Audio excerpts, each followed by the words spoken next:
মৰমৰ ছাত্ৰ-ছাত্ৰী, আমি তোমালোকৰ ইংৰাজী পাঠ্যপুথিৰ 16 নম্বৰ লেছনৰ a letter to a friend নামৰ পাঠটিৰ কম্প্ৰিহেনশ্যন 1ৰ প্ৰশ্নসমূহ আলোচনা কৰি আছিলোঁ। কম্প্ৰিহেনশ্যন 1ত চোৱা কি কৈছে, answer the following questions in complete sentence. তলৰ বাক্যসমূহৰ সম্পূৰ্ণ বাক্যত উত্তৰ দিয়া। আমি এই প্ৰশ্নসমূহ যিলৈকে কৰি গ'লো, আজি আমি এইচ নম্বৰটো কৰিম। এইচ নম্বৰটো কি কৈছে চোৱা, হুৱেৰ ডাজ জ্যোতিৰ্ময় লিভ? জ্যোতিৰ্ময়ে ক'ত বাস কৰে? জ্যোতিৰ্ময়ে ক'ত থাকে?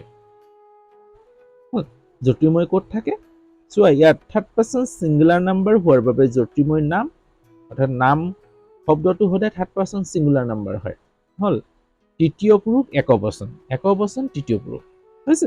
গতিকে সেইকাৰণে দূৰ দাস হৈছে ক'ত থাকে, চিম্পল প্ৰেজেন্ট টেন্সত আছে। এতিয়া চোৱা আমি ক'ত থাকে, আমি কিতাপত পাইছিলো যে যেতিয়া হিমাংকক জ্যোতিৰ্ময়ে কি চিঠি লিখিছিল, তেতিয়া প্ৰথমতে তেওঁ এড্ৰেছ এটা দিছিল, ক'ৰ পৰা লিখিছিল হয় না, সেই এড্ৰেছটো আমি চাই ল'ম বাৰু। প্ৰথমতে এনছ লিখিলো আছো, হ'ল এনছ লিখিম আমি কি, জ্যোতিৰ্ময়ী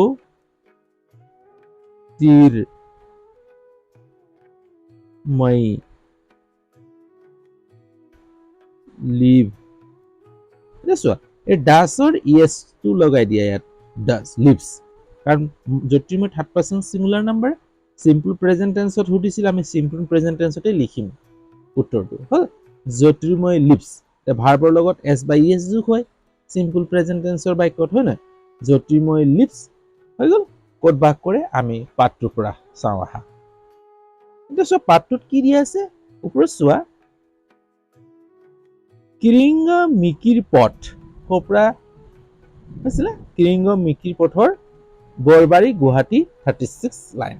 আমি লিখিম লিভছ, হ'ল লিভছ ইন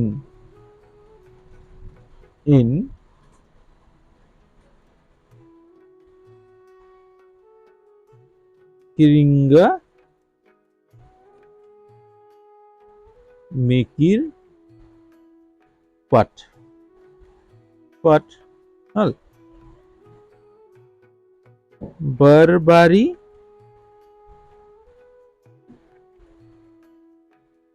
গুৱাহাটী 36, হ'ল জ্যোতিৰ্ময়ে কিৰিংগ মিকিৰ পথৰ গুৱাহাটী 36 লাইনত বাস কৰে বা থাকে। হ'ব এই ধৰণে লিখিবলৈ চেষ্টা কৰিবা।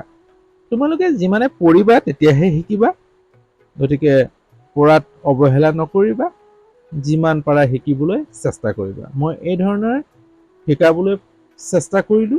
যদি মোৰ শিকোৱা পদ্ধতিত ভাল পাইছা তেতিয়া লাইক এটা কৰিবা, যিমান পাৰা বন্ধুবৰ্গলৈ শ্বেয়াৰ কৰি দিবা। যদি চেনেলত নতুন তেতিয়াহ'লে চেনেলটো ছাবস্ক্ৰাইব কৰিবলৈ নাপাহৰিবা, আৰু লগতে সময়মতে মোৰ ভিডিঅ'সমূহ পাই থাকিবলৈ বেল আইকনটো টিপি দিবা। আজিলৈ হ'ব, অন্য এটা ভিডিঅ'লৈ আকৌ তোমালোকৰ ওচৰত এইদৰে উপস্থিত হোৱাৰ আশাৰে আজিলৈ ইয়াতে ৰাখোঁ, বাই।